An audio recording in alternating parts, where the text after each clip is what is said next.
ওই লালটা হচ্ছে আপনাদের সর্দার, এর মাঝে মধ্যে কি আপনারা এরকম খান? না না, এটা কিনছিলেন কোথা থেকে জানাচ্ছে না? সর্দার।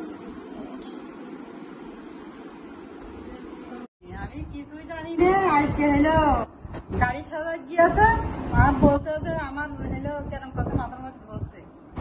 তারপর আমার ছেলে বললাম যে মধু হইলো আরাম আরাম হচ্ছে তোর আব্বা, বলছে তাড়াতাড়ি বাড়ি আসতে বলে। তা আমি আবার ফোন করলাম যে শিকির বাজার বাড়ি এসে তোমার কাজ করতে হবে না। উনি তাড়াতাড়ি চলে এসে এসে গা একটু গরম মতো মাথার মধ্যে ধুইরেছে, ওই স্বপনের দোকান থেকে ওষুধ নিয়েছে। নিয়ে আমার ছেলেরা দরকার বললে হাতুড়িয়া ডাক্তার হবে না, ইমার্জেন্সি আমরা ভর্তি করি। আমরা নিশ্চয় যাইছি। কখন ভর্তি করেছেন? এই 3-4 দিকে আসলে আজানি এই সময়।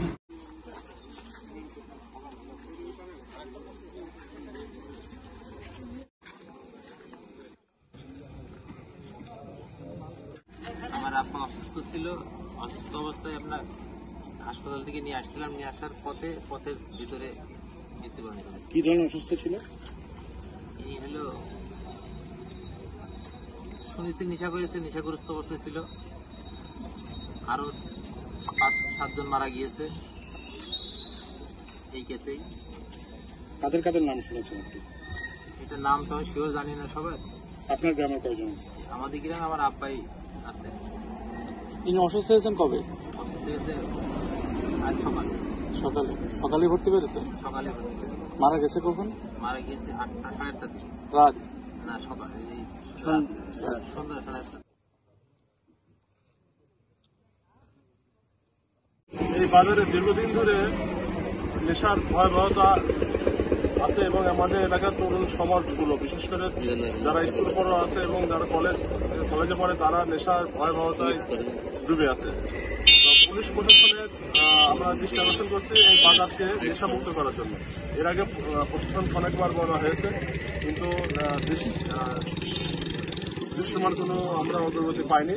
আজকে এই আমাদের এলাকার 6 জন ব্যক্তি মারা গেছে, যারা সবাই দিনমজুর, যারা খেটে খায়, তারা অ্যালকোহলজনিত কারণে মারা গিয়েছে। তো আজকে যে আমরা পুলিশের যে ভূমিকাটা দেখতে পাচ্ছি, আশা করছি যে ভবিষ্যতে আমরা এই ভূমিকাটা দেখতে পারবো। পেয়েছি আর 4টা সম্ভবত বৃহস্পতিবার দিবাগত রাতে, তারপরে 4 জন মারা গেছে, তারা অলরেডি দাফন করে ফেলেছে। আমাদের কাছে আজকে তথ্য আমরা বাড়ি বাড়ি গিয়ে এটাই পেয়েছি যে তারা স্বীকার করেনি, এখনো পর্যন্ত কেউ স্বীকার করে যে অ্যালকোহলিক। তবে আমরা ডাক্তারের কাছ থেকে যে লোকটা অসুস্থ আমরা পেয়েছি যে তারা এই জাতীয় দ্রব্য পান করেছিল।